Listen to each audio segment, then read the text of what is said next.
अरे एम्बुलेंस को भी कोई फोन करो, मेरा बेटा मर जाएगा तब बुलाओगे क्या एम्बुलेंस? अब घर की सारी औरतें विनोद को व्हील चेयर पर बिठाती हैं और जैसे ही दरवाजे पर पहुंचती हैं तो वो लोग दुल्हन के जोड़े में निकिता और राहुल को देखकर हैरान रह जाते हैं।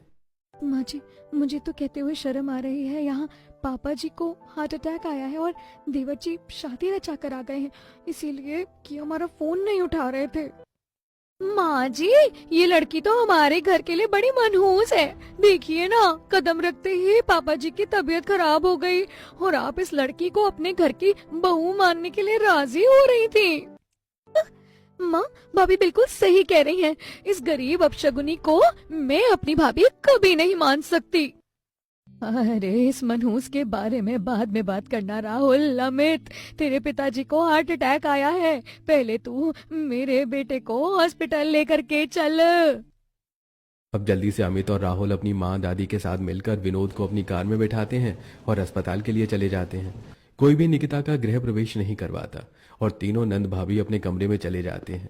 और तभी राजू पिंकी लोटे में चावल भरकर लाते हैं और अपनी चाची से कहते हैं, चाची, हमने टीवी में देखा है जब नई बहू आती है तो वो ऐसे ही कलश को लात मारकर अंदर आती है।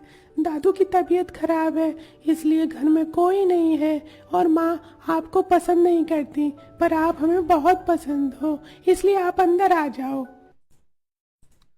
बच्चों की बात सुनकर निकिता की आंखें भर आती हैं और वो कलश गिराकर अंदर आती है। जैसे ही निकिता अंदर आती है, काजल, निशा और कविता आकर उसके हाथ मोड़ते हुए कहती हैं, मनहूस कहीं की, आते ही हमारे घर में हंगामा मचा दिया। आखिर तेरी हिम्मत कैसे हुई इस घर में कदम रखने की? माँ, चाची को छोड़ दो ना। चाचा ने बताया था कि चाची बहुत अच्छी है। अगर चाचा को पता चल गया कि आप चाची को परेशान कर रही हो ना, तो वो बहुत नाराज हो जाएंगी।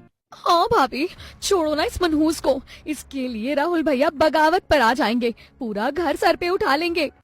इतना बोलकर काजल, कविता और निशा अपने कमरे में चली जाती हैं। जिसके बाद राजू पिंकी अपनी चाची के आंसू पोंछते हैं और उन्हें राहुल के कमरे में ले जाते हैं। चाची, मुझे माफ कर दो, माँ ने आपके साथ बहुत बुरा किया। नहीं बच्चों, मेरे साथ किसी ने कुछ बुरा नहीं किया, मेरी किस्मत शायद ऐसी ही थी। ये बोलकर निकिता को अपने मायके के दिन याद आते हैं।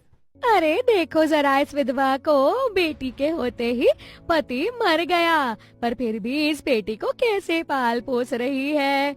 मैंने सुना है इस लड़की का कोई अमीर बॉयफ्रेंड भी है। देखना, वहाँ जाकर भी उन लोगों को परेशान ही करेगी।